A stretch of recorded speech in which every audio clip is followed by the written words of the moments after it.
Hey everyone, welcome back to Technically You.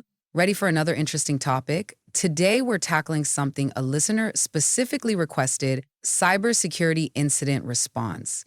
We got a ton of great info ready to dig into. Yeah, this is important stuff. We always hear about those massive data breaches, right? There is at least one reported every week, and it's easy to think, oh, that's a big company problem. Right. But honestly, with the way everyone's connected these days, it's relevant for everyone. It really hits close to home for all of us. I completely agree with that. And that's what really stood out to me going through all these sources. It's not just about reacting after something bad happens, it's about being prepared beforehand. Did you know that like over 60% of small businesses that get hit with a cyber attack, they end up shutting down within 6 months? Wow, It's crazy, right? that's a scary stat. And that's why having a solid cybersecurity incident response strategy is so important. It's like having a fire escape plan, but for your digital life or your business. I like that. Okay, so you've said strategy a couple of times now. Can we maybe just back up for a second, define what exactly is cybersecurity incident response? Sure. I read one source and they described it as like digital first aid, which I thought was kind of a neat way to think about it. Yeah, I like that analogy. I think it captures the essence of being prepared and responding quickly, but it's not just about fixing things after they break.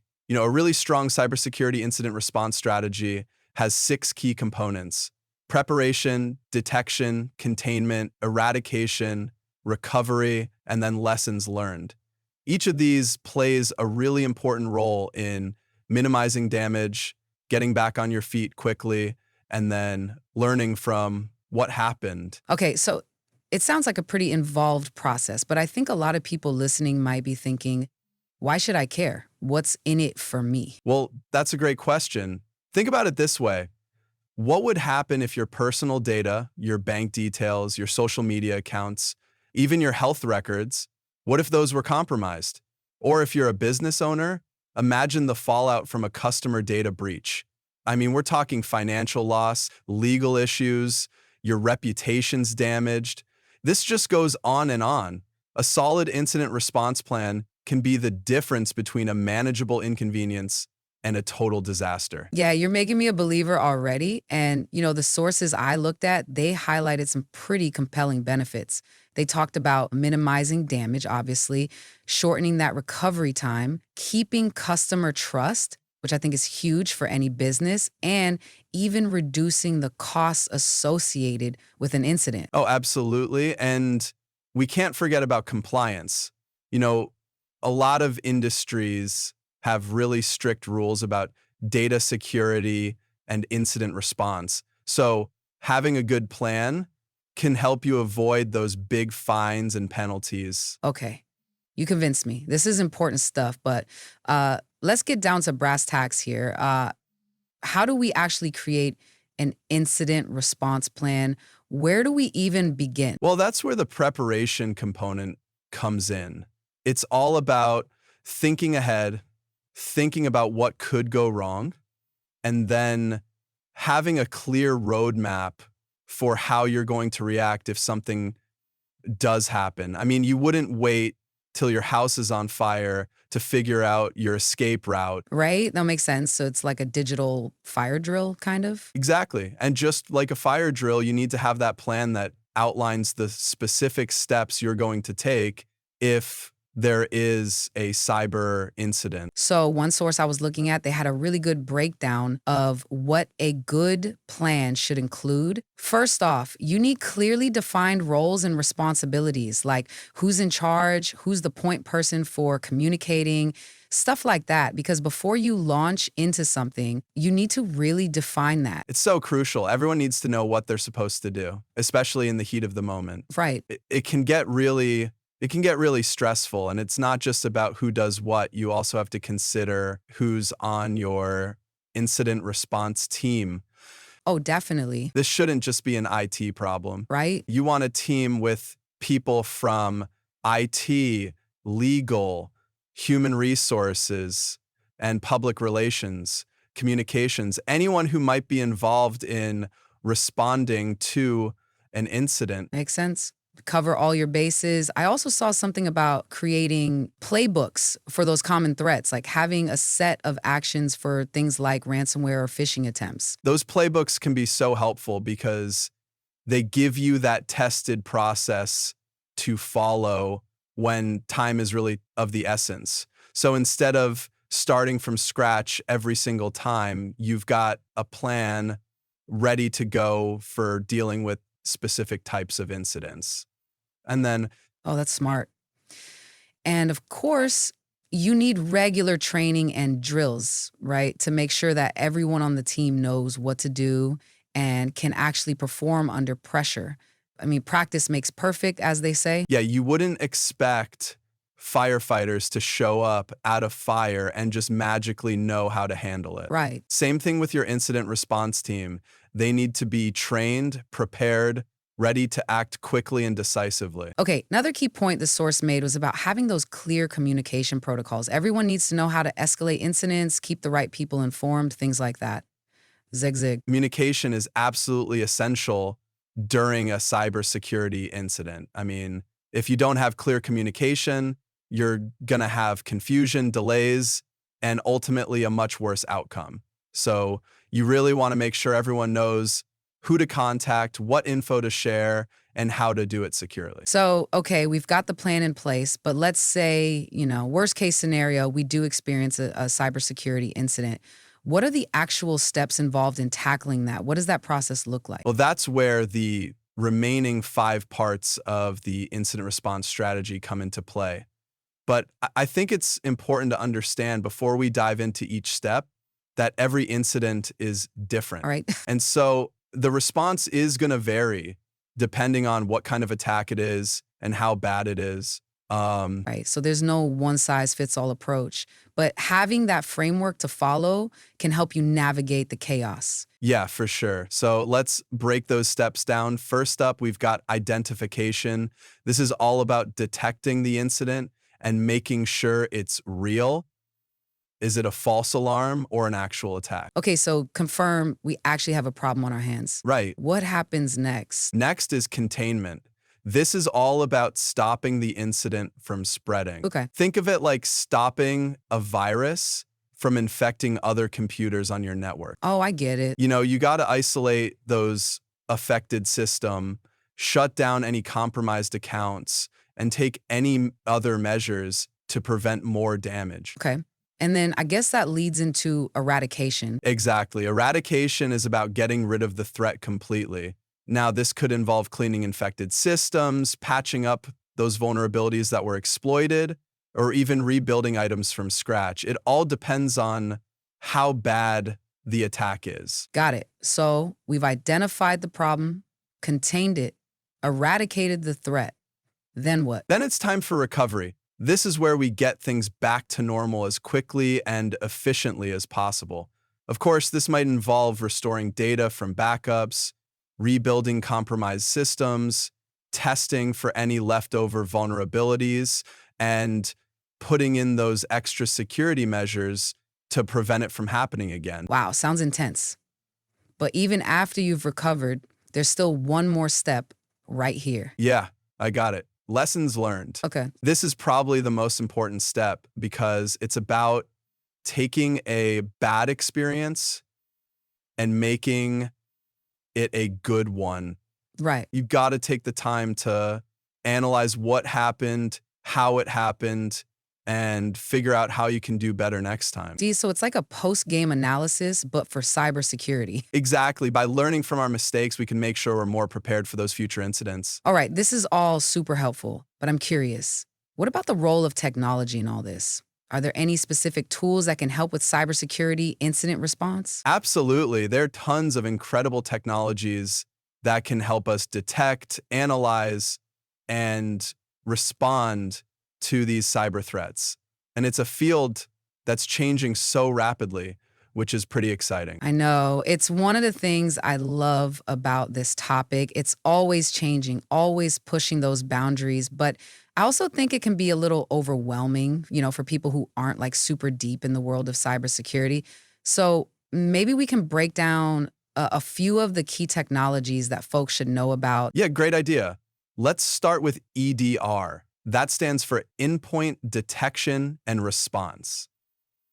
Now imagine you've got a security guard at every entry point of your network, your computers, your servers, your mobile devices, all of them. Right. EDR solutions are constantly watching these endpoints for anything suspicious and can actually respond to those threats automatically in real time. So they're like a rapid response SWAT team just waiting for something to happen. Exactly. EDR tools are so powerful because they can actually stop threats before they have a chance to spread and cause serious damage. That's incredible. Are there other tools that kind of work together with EDR? There are. Another key technology is SIEM. That's Security, Information, and Event Management. Now, SIEM solutions act like a central hub, collecting all that security data from your systems, firewalls, servers, applications, and it analyzes all of it for patterns or weird things that might point to a cyber attack. So it's like having a central nervous system for your security. That's a great way to put it. SIEM tools give you a full view of your security posture and can help you find those threats that might otherwise go unnoticed. Another interesting tool is SOAR, Security Orchestration, Automation, and Response. It is a set of services and tools that automate cyber attack prevention and response. This automation is accomplished by unifying your integrations, defining how tasks should be run, and developing an incident response plan that suits your organization's needs. Wow, technology is really shaping the landscape of cybersecurity incident response, but I'm curious about that human element too. We all know that people can be the weakest link when it comes to security, right? You're absolutely right. People make mistakes. They fall for phishing scams, they click on bad links.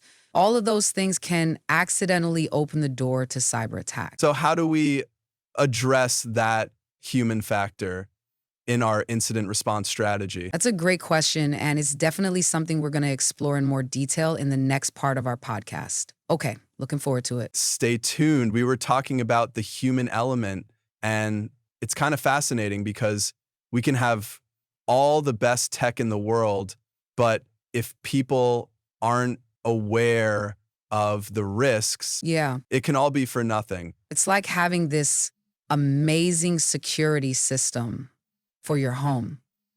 But then you leave the front door wide open. Exactly. So how do we address that human element in our incident response strategy? Well, awareness training is really key. We need to teach employees about those different threats out there, Right? how to recognize them and how to avoid them. So like phishing scams, social engineering, malware, give them the tools to spot those red flags. Exactly. It's like giving them a radar for online danger. But awareness training is just the beginning, right? Yeah, We also have to empower employees to report any suspicious activity. If they see something that just doesn't look right, they need to feel comfortable reporting it to the right people because oftentimes employees are really the ones on the front lines. They're going to be the first ones to notice something's off. absolutely. And the faster we can detect that incident, the faster we can contain it and the less damage is done. It's all about shrinking that reaction time. Right. One source I was reading, they really emphasize creating a culture of security within organizations. What does that mean exactly? Well, it's about making security everyone's responsibility, Okay, not just the IT departments. right? It's about creating this environment where people feel okay reporting these potential security incidents without being afraid of getting in trouble. You want them to feel like they're part of the solution, not part of the problem. Right. So it's about building trust and open communication. Exactly. When you have that culture of security, everyone understands how important their role is in protecting the organization. And that can make a difference. Okay, I'm starting to see how all these pieces fit together. We've got the plan, the process, the technology, the human element.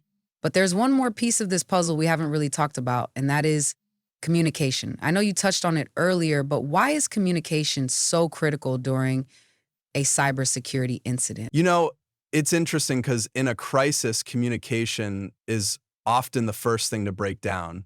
But when it comes to a cybersecurity incident, clear, concise, and timely communication is absolutely essential. I mean, it can literally make or break your recovery efforts. So, who do we need to be communicating with during an incident? Like, who are those key people? There are several key stakeholders, both inside and outside the organization. Internally, you got to communicate with your incident response team, senior management, and any employees who might be impacted by the incident. What about externally? Who needs to be in the loop there? Externally, it might be customers, partners, law enforcement, FCC, even the media. It all depends on how serious the incident is. Wow, that's a lot of people to keep informed. How do you make sure that everyone's getting the right information at the right time without, causing a panic? That's where having a communication plan is key. Just like you have a plan for dealing with the technical stuff, Right. you need a plan for communicating about it. Okay.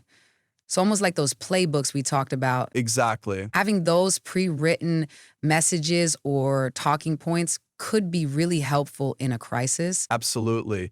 Your communication plan should clearly lay out who's responsible for communicating with each group, what information they need to share, and how they should share it. Okay. For example, you might decide your PR team handles the media Right. while it talks to customers, that sort of thing. And what about the tone and messaging? Is there like a specific approach that works best in these situations? You want to strike a balance. You need to be transparent and honest, but you also don't want to freak everyone out.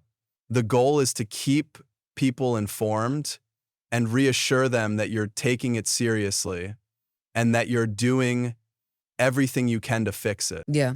One source I was looking at, they talk about being proactive with your communication, not just reactive. What do you think of that? I completely agree. If you wait until the media is already on your doorstep, you've already lost control of the narrative. It's way better to get ahead of the story and shape the message yourself. So be in control from the start. Exactly, by proactively communicating with your stakeholders. Right. You can minimize those rumors and speculation and protect your reputation in the long run. This all makes sense, but it also sounds like a lot to handle, Yeah, it is. especially when you're in the middle of a crisis and everyone's already stressed out. Oh, it absolutely can be. Yeah. And that's why it's so important to practice your communication plan. Okay. Just like you'd run a fire drill to prepare for a real emergency, you need to practice those communication protocols for a cyber incident. So run through different scenarios and make sure everyone knows what to do, who to talk to, and what to say. Exactly. That way, when a real incident happens, everyone will be ready to communicate effectively, and that can really make a difference in the outcome. This has been so insightful. We've talked about building a culture of security and crafting communication plans, but there's one final piece of the incident response puzzle I want to touch on: continuous improvement. Okay. What does that look like in the world of cybersecurity? That's a great question, and it's a really crucial part of any cybersecurity program. We're going to dive into that right after a word from our sponsors. Just kidding. We don't have sponsors, but we do have a lot more to talk about, so let's keep going. What does continuous improvement entail? Well, it's all about realizing that cybersecurity isn't set it and forget it. It's an ongoing process. The threats are constantly changing, so we have to constantly be adapting and evolving our defenses. You're right. Those threats are always changing. So how do we make sure our incident response strategies are actually keeping up with them? Well, that's where that continuous improvement comes in. It's all about regularly reviewing and updating your incident response plan, your training, your technology, everything we've been talking about today. So it's not enough to just have a plan in place. You have to constantly tweak it and improve it. Oh, exactly. Think of your incident response plan like It's a living document. It's not something you just create and forget about. You should be reviewing it and updating it at least once a year, maybe even more often if things change significantly, either within your organization or in the threat landscape itself. What kind of changes are we talking about? Can you give me some examples? Sure, it could be anything from new technologies that you're using in your organization to changes in how you do business. Right. Like maybe you've expanded into a new market or started offering a new service. Okay. And of course, there are always new regulations popping up. So you have to make sure your incident response plan is still compliant. Sounds like staying agile is super important here. It really is. The best incident response plans are the ones that are always being adjusted and adapted based on new information and experiences. Speaking of experiences, in a lot of the sources I was reading, they talked about post-incident reviews as a key part of this continuous improvement. What exactly are those and how do they work? A post incident review is basically a debriefing after a cybersecurity incident. It's a time to get everyone who is involved in the response together, go over what happened, and figure out if there's anything that could have been done better. So it's a chance to learn from mistakes and make sure you don't make them again. Exactly. And it's not about blaming people or anything like that. It's about creating that culture of open and honest feedback Yeah. so that everyone can learn and grow from the experience. What kind of questions should you be asking during these post-incident reviews? There are a lot of good questions to think about. For example, what went well during the response? What could we have done better? Were there any gaps in our plan or our procedures? Did we communicate effectively? What lessons can we learn from this so that we can be even better prepared next time? It sounds like a really valuable exercise, even though it might not be the most fun conversation to have. It can be tough, especially if you're dealing with the aftermath of a serious incident. Right. But the insights you get from these reviews are priceless. Believe me, I can see that. One source even suggested sharing these lessons learned with the wider cybersecurity community. Do you think that's a good idea? I think it's an amazing idea. By sharing our experiences, the good and the bad, we can help each other learn and improve. It's all about collective defense. Yeah. Making the internet a safer place for everyone. I love that collective defense. It emphasizes how interconnected we all are in this digital world. And it reminds me of one of our previous topics on cyber threat intelligence. It really does. We're all in this together. And by working together and sharing what we know, we can make a real difference. Well, this has been such an insightful cybersecurity podcast. We've covered so much today, from what cybersecurity incident response is to why continuous improvement is so important.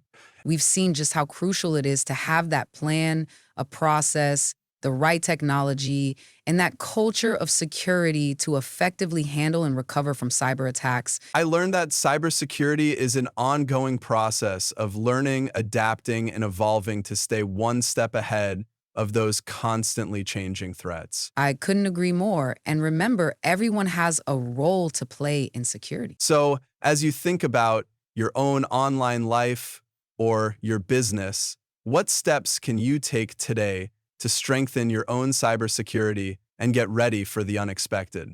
Maybe this podcast sparks some questions for you.